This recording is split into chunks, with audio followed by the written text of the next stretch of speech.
Assalamualaikum warahmatullahi wabarakatuh. Kami dari kelompok 8 yang beranggotakan Asmunah, Anida Salsabila, dan Muhammad Hasan akan menjelaskan mengenai alat tes, evaluasi pembelajaran, dan pengembangan alat tes. Baiklah, untuk mempersingkat waktu, marilah kita mendengarkan penjelasan dari para pemateri. Saya akan menjelaskan mengenai evaluasi pembelajaran. Istilah evaluasi pembelajaran sering disamaartikan dengan ujian, meskipun saling berkaitan, akan tetapi tidak mencakup keseluruhan makna yang sebenarnya. Ujian ulangan harian yang dilakukan guru di kelas atau bahkan ujian akhir sekolah sekalipun belum dapat menggambarkan esensi evaluasi pembelajaran. Sebab evaluasi pembelajaran pada dasarnya bukan hanya menilai hasil belajarnya saja, tetapi juga proses-proses yang dilalui pendidikan dan peserta didik dalam keseluruhan proses pembelajaran. Evaluasi dalam bahasa Inggris dikenal dengan istilah evaluation.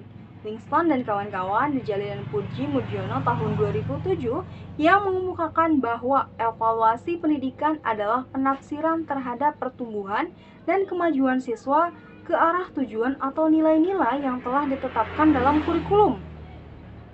Lebih spesifik, Brunlon dan Lin tahun 1990 mendefinisikan evaluasi pembelajaran adalah suatu proses pengumpulan, menganalisis, dan menginterpretasi informasi secara sistematik untuk menetapkan sejauh mana ketercapaian tujuan pembelajaran. Evaluasi pembelajaran merupakan evaluasi dalam bidang pembelajaran. Tujuan evaluasi pembelajaran adalah untuk menghimpun informasi yang dijadikan dasar untuk meningkatkan taraf kemajuan, perkembangan, dan pencapaian belajar siswa, serta keefektifan pengajaran guru.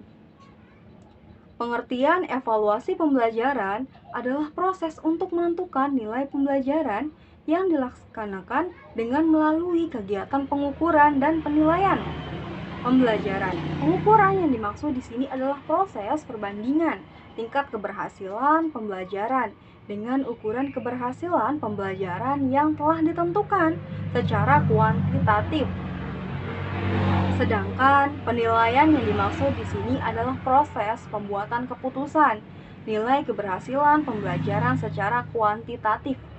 Berdasarkan bahasan-bahasan tersebut dapat disimpulkan bahwa evaluasi secara umum dapat diartikan sebagai proses sistematis untuk menentukan nilai sesuatu, tujuan, kegiatan, keputusan untuk kerja, proses orang maupun objek berdasarkan kriteria tertentu.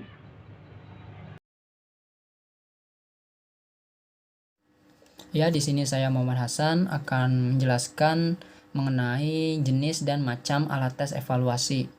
Nah, sebelumnya kegiatan evaluasi merupakan sebuah kegiatan pengukuran yang bertujuan untuk mengukur keberhasilan di dalam sebuah pembelajaran. Nah, dalam sebuah kegiatan pengukuran ini tentu memerlukan alat ukur atau yang bisa disebut dengan instrumen. Nah, apa yang dimaksud dengan instrumen ini? Menurut Hairun, instrumen dapat diartikan sebagai alat yang digunakan dalam suatu pengukuran secara efektif dan efisien untuk mencapai tujuan tertentu. Nah, efektif dan efisien yang dimaksud ini ialah tepat di dalam penggunaannya secara dapat mencapai hasil yang maksimal. Nah, evaluasi memiliki beragam bentuk instrumen. Nah, kita ketahui dalam alat tes evaluasi ini terbagi menjadi dua, yaitu tes dan non-tes. Nah, di sini alat tes dapat digolongkan kembali menjadi 5 golongan, yaitu menurut sifatnya, menurut tujuannya, menurut pembuatannya, menurut bentuk soalnya, dan menurut objek tesnya. Nah, yang pertama yaitu tes menurut sifatnya. Nah, menurut sifatnya ini tes terbagi lagi menjadi dua, yaitu tes verbal dan tes non-verbal. Nah, tes verbal ini ialah tes yang menggunakan bahasa sebagai alat untuk melaksanakan tes, seperti tes lisan dan tes tulis. Nah, untuk tes yang nonverbal, yaitu tes yang tidak menggunakan bahasa sebagai alat untuk melaksanakan tes. Nah, jadi dalam tes nonverbal ini lebih ke perintah untuk melaksanakan tindakan tertentu. Nah, kemudian yang kedua, menurut tujuannya, tes dapat dikelompokkan menjadi tes bakat, tes intelijensi, tes prestasi belajar, tes diagnostik, tes sikap, dan tes minat. Tes bakat ini yaitu tes yang digunakan untuk menyelidiki bakat seseorang. Nah, tes bakat ini biasanya digunakan untuk mengetahui kemampuan dasar yang bersifat potensial atau potensi terpendam dari diri seseorang. Yang kedua, tes intelijensi. Nah, tes intelijensi yaitu tes yang dilakukan dengan tujuan untuk mengungkap atau mengetahui tingkat kecerdasan seseorang. Ya, salah satu contohnya yaitu tes IQ. Kemudian ada tes prestasi belajar, yaitu tes yang dilakukan untuk mengetahui prestasi seorang murid dari mata pelajaran yang telah diberikan. Nah, sehingga guru bisa mengetahui apakah pelajaran yang diberikan mencapai tujuan sesuai dengan target yang telah ditentukan. Nah, tes seperti ini biasa kita temui di sekolah, yaitu seperti tes ujian tengah semester atau ujian akhir semester. Kemudian ada tes diagnostik. Tes diagnostik tes yang digunakan untuk menggali kelemahan atau masalah yang dihadapi murid. Nah, terutama ini kelemahan yang dialami murid saat belajar. Tes sikap yaitu tes untuk mengetahui sikap seseorang murid terhadap sesuatu. Nah, bentuk dari tes sikap ini biasanya berupa respon terhadap gambaran keadaan lingkungan sosial. Kemudian tes minat, yaitu tes yang digunakan untuk mengetahui minat murid terhadap hal-hal yang disukai. Nah, kemudian yang ketiga, tes menurut pembuatannya. Menurut pembuatannya, tes dapat dikelompokkan menjadi tes terstandar dan tes buatan guru. Nah, dengan kata lain, tes terstandar ini ialah tes yang dibuat oleh sekelompok tim ahli yang ahli di bidang dalam pembuatan sebuah tes. Yang kedua, tes buatan guru. Nah, tes buatan guru ini ialah tes, sesuai namanya, ialah tes yang dibuat oleh guru. Nah, tes buatan guru ini cenderung difokuskan pada tujuan instruksional untuk kelas tertentu. Tes buatan guru ialah tes yang dibuat untuk kepentingan prestasi belajar. Nah, kemudian menurut bentuk soalnya, tes dikelompokkan menjadi tes uraian dan tes objektif.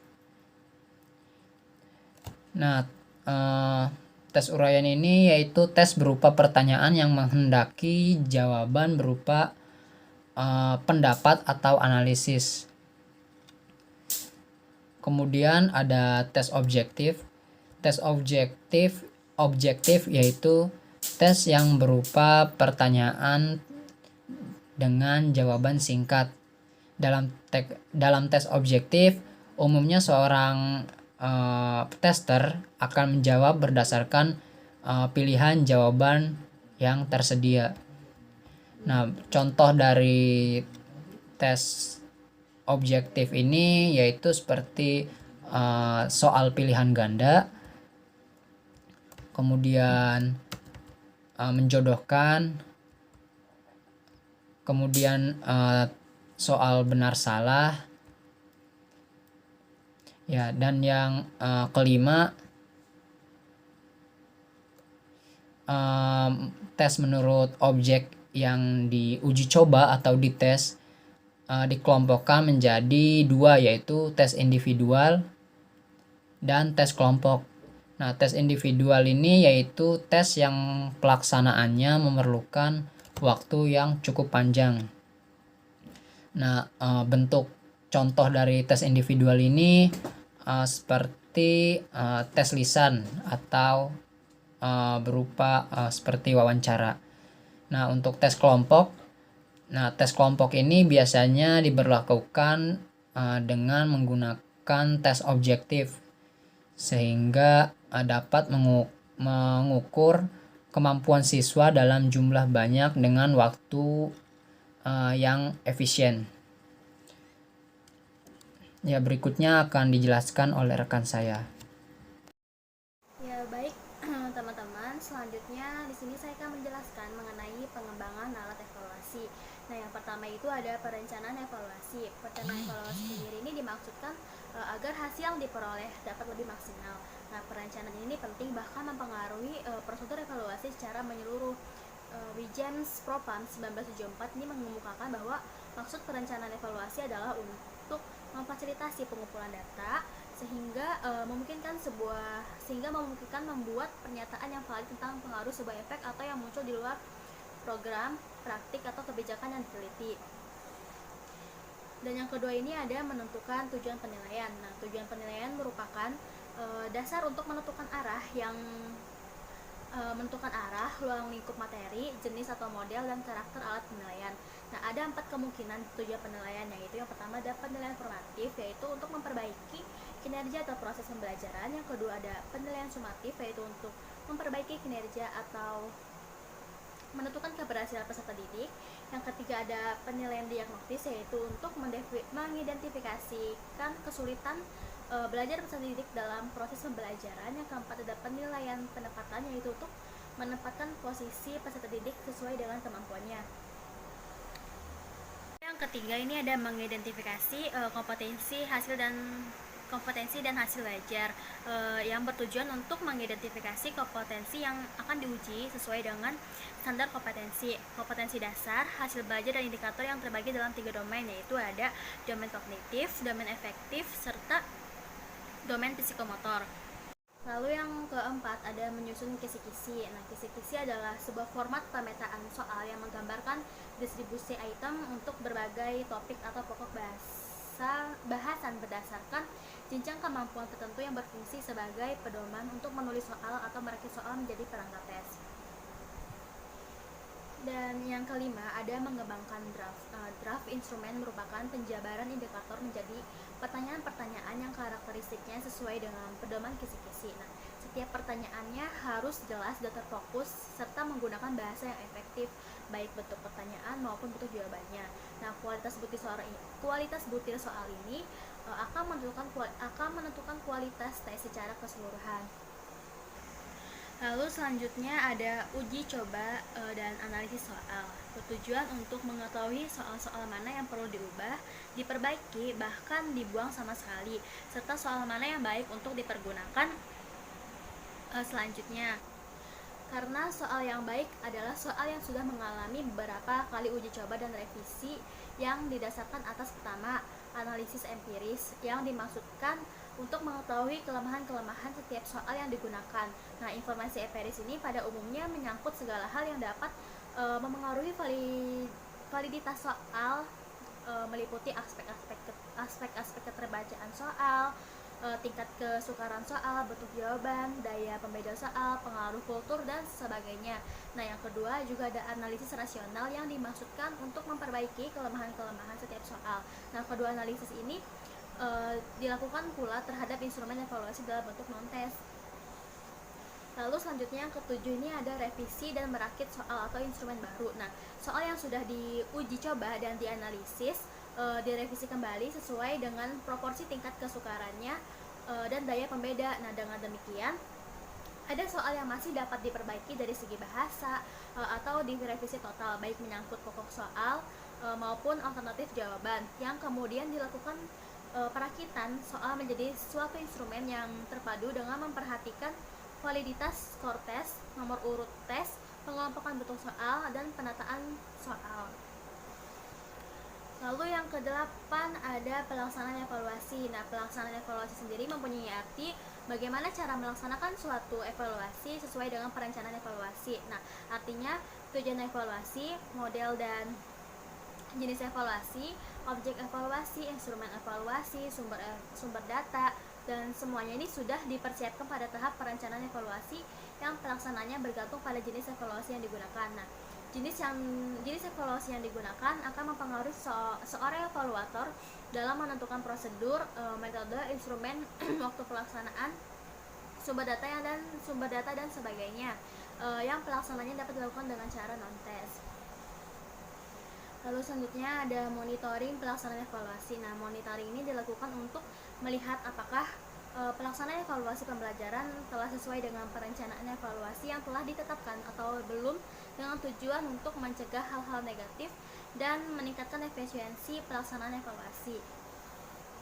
Dan yang terakhir ada pengolahan data. Nah, mengolah data berarti mengubah wujud data yang sudah dikumpulkan menjadi sebuah sajian data yang menarik dan bermakna. Data hasil evaluasi yang berbentuk kualitatif diolah dan dianalisis secara kualitatif, sedangkan data hasil evaluasi yang berbentuk kuantitatif diolah dan dianalisis dengan bantuan statistika deskriptif maupun statistika inferensial.